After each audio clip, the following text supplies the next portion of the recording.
After the shock of the 2016 election, a lot of Democrats have turned their focus to 2018 and the midterms.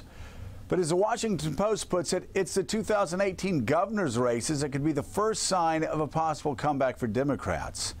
With West Virginia Governor Jim Justice switching parties last week, Republicans now hold 34 of the 50 governorships. And over the next 15 months, there are going to be 38 gubernatorial races. According to the Post, GOP strategists believe they have to prepare for a political climate like that of 2006, when Republicans lost the House and surrendered their majority among the governors. With us now, chief correspondent for the Washington Post, Dan Balz, who wrote the story we just referenced. We also have former governor of Vermont and former chairman of the Democratic National Committee, Howard Dean, who had some choice words for his own party over the weekend. We're going to get to that in a second. But Dan, let's start with you. It was always interesting you look at the last two Democratic presidents that have won. It's actually the rate. You look at the 93 races that Republicans swept. It certainly suggested that they were going to do well in 94. And then in 2009, of course, Virginia was supposed to have gone blue, as it did in 2008. And then you had Bob McDonnell won in 2009 by winning by like 21 points. Are Democrats looking for similar results in 2017, 2018? Well, Joe, they have a very attractive map in one sense, which is that of the 36 races that will be held in 2018, 26 of those are now held by the Republicans. So the Democrats have a lot of targets. Now, some of those are in red states that are going to be obviously very, very difficult. Some are in blue states where you have very popular governors, Massachusetts, Maryland, for example. But I think that for the Democrats, so much in our politics comes back to the Midwest. And that's where Donald Trump won the presidency last year. And I think it's where the Democrats will need to begin to make a comeback. And these gubernatorial races in Michigan and Ohio, in Wisconsin, Minnesota, where they hold a seat, but that's going to be a potentially tough race. Pennsylvania, where they've got to hold it. And then a few other battlegrounds like Florida and Nevada.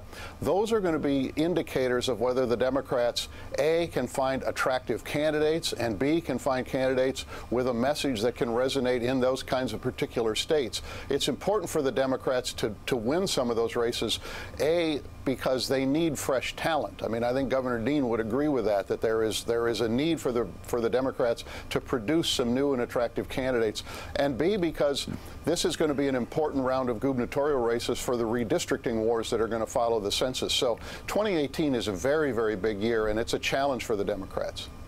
A big year indeed. And Governor Dean, when you were running the Democratic Party, you had a 50-state strategy, and it certainly showed. Everybody's so focused, hyper-focused, the Democrats are so hyper-focused on Donald Trump and Hillary Clinton that so many of them seem to overlook the fact that Democrats are at the low point of holding governorships, lowest since 1922, and that they just got pounded in the Senate races and the House races and a lot of local races. What do they do to turn that around in 2018? Well, we do have to have a message, and I think that Schumer and Pelosi and so forth are getting one together that makes sense. It's people complain and always, that's what the people do inside the Beltway. But the truth is, it's very hard to have a coherent message when you don't have the presidency. The out party is really tough. So I think they're heading in the right direction. Second of all, you've got to have great candidates. Interestingly enough, I agree with Dan that the governorships are crucial, although first, the 2017 governorships are crucial. Virginia and New Jersey are absolutely critical. And that was really the tip-off when I was running the party in 2005, when we won both of those, that we were going to have some pretty big things happening to us down the road. Secondly, we've got to have really strong candidates. We've got great candidates for Congress, really good candidates. I do think we can take the House, and I'm probably one of the few people in Washington who believes we can take the Senate back in 2018.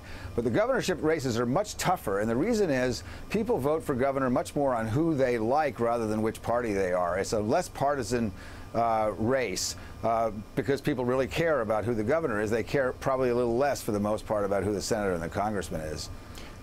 Let's go to Nick Confistory with the Times. He has a question for Dan. Nick. Dan, what accounts for the shellacking at the state level for Democrats? Are we talking about economic issues, or is there a cultural gap on issues like guns or abortion that make it hard for a branded Democrat in these kind of races to win in some of these states? Well, I mean, the National Democratic Party, Nick, as you know, is in many ways defined as a bicoastal party and not as a national party. I mean, it's strong on the coast, and the leadership tends to come from the coast, and the message tends to come from the coast. That doesn't necessarily play as well through many of these states that are going to be up for grabs in 2017, 2018, or 2018 in particular.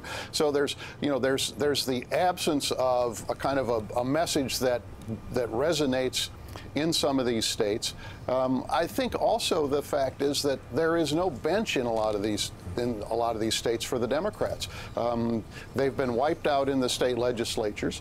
They've been wiped out in many statewide races in some of these states, and so they struggle to find an attractive candidate who they can put up for a statewide race like the governor's race. So, I mean, one thing plays on the other, and over the last 8 years, it has been a wipeout. Now, partly that's been because there have just been two terrible midterm elections in 2010 and 2014, and most of the gubernatorial races are in those midterm years. So, if you look back 8 years ago, the Democrats actually had a majority of the governorships, but under President Obama, they got wiped out, and the absence of a bench makes it all the more difficult to find the right kind of candidates who can win in those states. Hey, Steve Rattner, I want to put up the numbers again. Guys, can you put up the numbers of 2010 and 2014? There were two just massive Republican years, and you combine those, 76 House seats. Democrats lost 76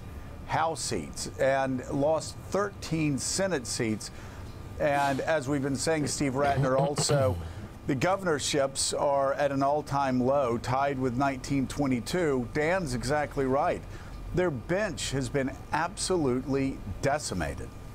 Yeah, look, I spend a lot of time in the Democratic circles, and there is a fair amount of something between hand-wringing and despair over the state of the bench and our prospects for taking back the Senate or the House. But Howard, I wanted to come back to you on this question of the bench and the lack of candidates in a lot of these places and the general state of the party, because there are quite a number of people, again, in my circles, and I suspect in yours, who hold President Obama at least partly responsible for that, for not devoting the time and the effort to build the bench, to build the apparatus, to build the party the way you did earlier in his term. Do you agree with that or not? Well, let me say two things about this. First of all, I disagree with you and Dan about the bench. I think we've got a great bench. A bench is usually defined by people who write for a living as, have you ever heard of this person? There's tons of really talented, incredible people out there that we've never heard of who could run and should run. Secondly, it is true of every incumbent president that they usually starve the DNC. The DNC becomes their reelect. The committee, they aren't doing their work where they should be in the states. Thirdly, there was a very, very effective Republican effort led by Americans for Prosperity, the Koch brothers, to organize themselves really, really well to take this back. I'm optimistic. I think we have great candidates. The most significant thing we can do is turn the page on my generation. We have got to get young people to come out and run. And that's happening with some of these groups like Indivisible and Flippable and Run for Something and Swing Left. They're actually finding young people. There's a woman that I saw, the first female F-18 pilot, is now running in Kentucky for Congress. That's the kind of stuff we've got to do in order to win. And then people are going to stop complaining about the bench. So, Howard Dean, who are the whiners in your party that you were complaining about with our colleague Joy Reid? Well, there's always a few. I mean, look, give us some names. Name names. No, we're not going there. Well, who's whining? I don't follow it as closely as you do. Okay. But what category of people are the whiners? People in the media? People in Congress? No. I'm talking about members of. Who's whining? Members of the party curious. who complain all the time. Well, I'm going to answer your question. Members of the party, I'm talking about the small minority of people who have to have everything perfectly, who have to attack somebody like the ones that burned me up over the weekend were people who attacked Kamala Harris. Look, we don't have a perfect candidate. No matter who we have, left, right, or center of the Democratic Party, they're not going to be perfect, and people are going to complain about them. Stop it. We can't beat the Republicans, who are incredibly well organized, unless we all hang together. So what I object to in my party is people, as Ted Kennedy once said, and others have said it too, is letting the perfect be the enemy of the good. We are not going to nominate a perfect candidate, no matter who it is, whether it's Bernie Sanders or Kamala Harris or any Chris Murphy or any of the hundreds of really, or at least it seems like hundreds these days, 20 great people that have been talked about. So we're not going to, whoever we nominate, we have to get behind, and we have to stop complaining about they might have taken a contribution for Wall Street, or they want something that's too far left, that's impractical. Stop it. There's a nomination process. Stop complaining and get ready to pull for whoever the nominee is. And Dan Balz, following up what Howard just said, obviously there's a battle from the Democratic left and the Democratic center. Any evidence of any candidates out there that seem to have connections with both wings that could bring them together like Bill Clinton did in 1992? Well, I think some people are looking at Governor Bullock in Montana as somebody who might be able to do that, yeah. But we're a long way from knowing that. I want to go back to this one issue about the Democratic message. I mean, I think that one of the problems that the party has is that it's obviously so easy at this point to simply be an anti-Trump party, and I think everybody recognizes, right, first of all, that that's got a lot of potency, but secondly, it's insufficient in terms of building a national party or rebuilding a national party.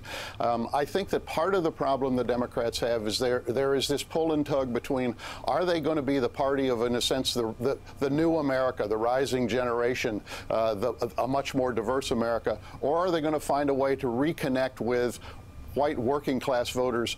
Not that they're going to get all of them back. I mean, I think a lot of them are lost for a long time, but to do somewhat better with them. And I think that they're struggling so far to find a message that works for all of those, that they haven't yet put that piece together. Yeah, it still seems like it's in development. We will see what happens moving forward. Dan, thank you so much. We greatly appreciate it. Howard, thank you as well. And thanks for checking out MSNBC on YouTube. And make sure you subscribe to stay up to date on the day's biggest stories. And you can click on any of the videos around us to watch more from Morning Joe and MSNBC. Thanks so much for watching.